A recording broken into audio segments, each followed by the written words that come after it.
Hər vaxtınız xeyir olsun. Siz çox şanslı abituriyentsiniz. Ona görə ki, bu video sizin qarşınıza çıxıbdır. Yəni, bəzi abiturientlər bu məsələni yanlış üsullarla həll edərək cavabı doğru tapırlar və elə özlərindən əmin olurlar.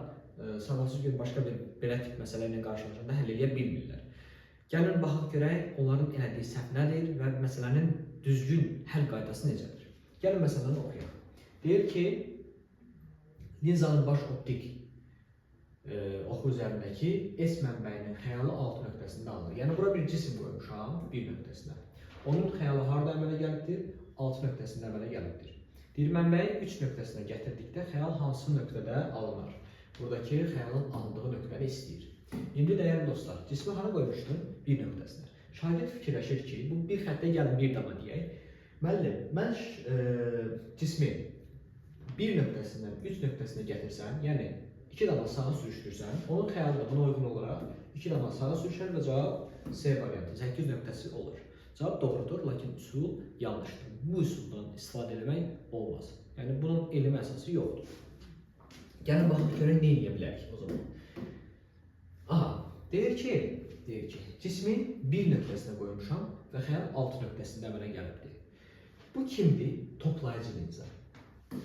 1 bölünmüş F bərabərdir həqiqi xəyal üçün 1 bölü D plus 1 bölünmüş kiçik F.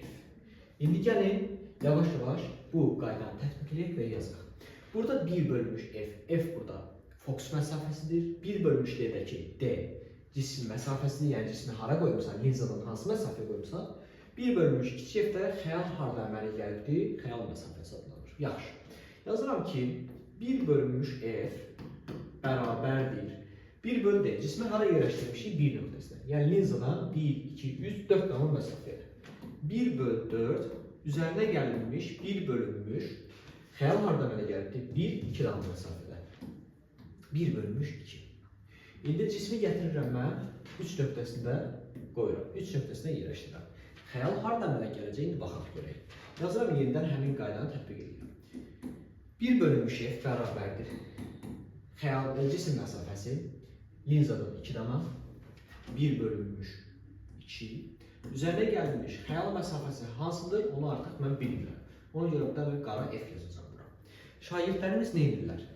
Bu hesablamanı aparırlar. 1 bölünmüş F-i buradan tapırlar. O cavabdan təzədən 2-də 1-i çıxırlar və bu ifadənin qiymətini tapırlar. Eləməyin belə. Çünki 1 bölünmüş F, 1 bölünmüş F. Eyni qiymətdə 1 bölünmüş F nədir? 4-də 1 ilə 2-də 1-in cəmi. Bu 1 bölünmüş F nədir? 2-də 1 ilə nəyin cəmi? Təbii ki, 4-də 1-in cəmi. Artıq biz xəyal məsafəsini tanıdıq. Bildik ki, necədir? Dedik ki, 4 damadır. 1, 2, 3, 4 dama. Bax, 1 aralıq, 2 aralıq, 3, 4 aralıq. Və xəyal da bu 8 nöqtəsində əmələ gələcəkdir.